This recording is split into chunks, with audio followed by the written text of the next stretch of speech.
가슴 성형을 앞두고 여러 가지 질문들을 많이 하시는데, 그 중에 많이 하는 질문 중에 하나가 가슴 크기를 어떻게 정하나요? 어떤 크기가 나에게 맞을까요?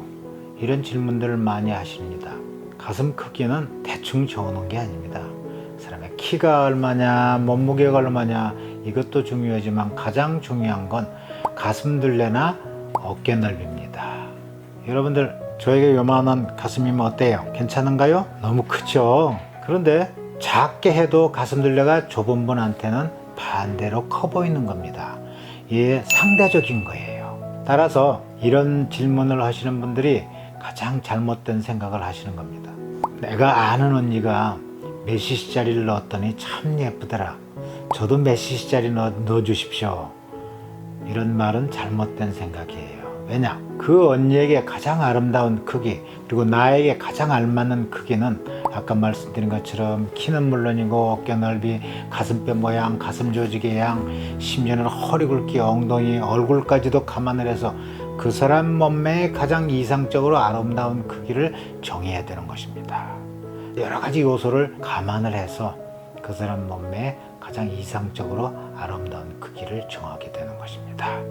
따라서 이 크기는 제가 수술하면서 수술실에서 이런 신체적인 조건이나 특징을 정밀 측정을 하고 제가 결정할 것입니다.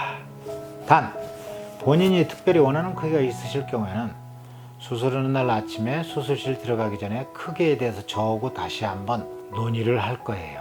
그때 원하는 크기가 있으실 경우에는 저는 큰 B컵 정도였으면 좋겠어요. 아니, 저는 C를 원합니다. 아니요, 저는 D가 좋아요. 이런 식으로 저에게 귀띔으로 느낌만 얘기해 주시면은 크기 정할 때 참고해서 정해 드릴 것입니다. 그리고 가슴 확대 수술한다면 은근히 보호자분들이 많이 오는데, 사실은 배꼽 가슴 성형 수술은 보호자가 필요 없는 수술입니다. 아무리 멀리 살아도 혼자 수술하는 날 차 타고 오셔서 수술하시고, 또 수술 끝나면 그날 오후에 자기 혼자서 차 타고 다시 내려갈 수 있는, 별로 아프지 않고 회복이 엄청 빨라서 당일 활동이 가능한 수술이 바로 배꼽 가슴 성형 수술이니까요. 그런데도 불구하고 보호자분들이 많이 와요. 왜냐? 겨드랑이나 유륜이나 이런 데를 수술하면 엄청 아프다 그러죠. 그래서 그 수술로 착각들을 하고 보호자분들이 와서 간호하거나 또는 부축해 주거나 하려고 와요.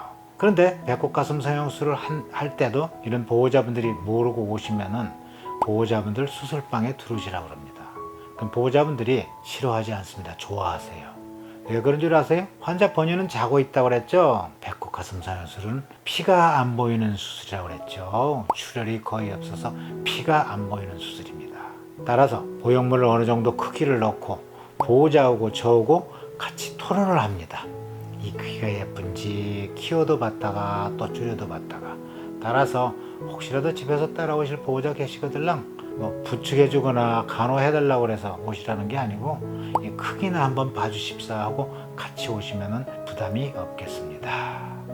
또한 크기 결정할 때 배꼽 가슴 성형은 식염수 보형물을 사용한다고 했죠. 식염수 보형물에 이점이 또 있습니다. 좋은 점이. 다른 일반적인 코젤 보형물들은 크기가 이미 일정하게 정해져 있습니다. 이미 만들어져 있어요. 그래서 얼마 간격으로. 그래서 그 이상 간격을 좁힐 수가 없습니다. 여러분들 양쪽 가슴들 정상인들 보면은 100이면 100 다 좌우가 짝짝입니다. 모양도 틀리고 크기가 틀려요. 그래서 수술하는 분들 보시면은 역시 마찬가지로 다 자세히 보면은 짝짝이에요. 그럼 이 짝짝이를 맞추려면은 작은 쪽은 크게 하고 큰 쪽은 좀 덜 크게 해야 되겠죠. 그런데 코젤 보형물은 미세하게 이때 조정을 해야 되는데 조정하기가 어렵습니다. 이미 크기가 정해져서 나오기 때문에. 그런데 식염수 보형물은 식염수 주입을 하기 때문에 식염수 주입량으로 미세하게 크기를 조절까지 해서 더욱더 좌우 짝가슴 교정을 정확하게 더 해줄 수 있다는 이점이 있는 것입니다.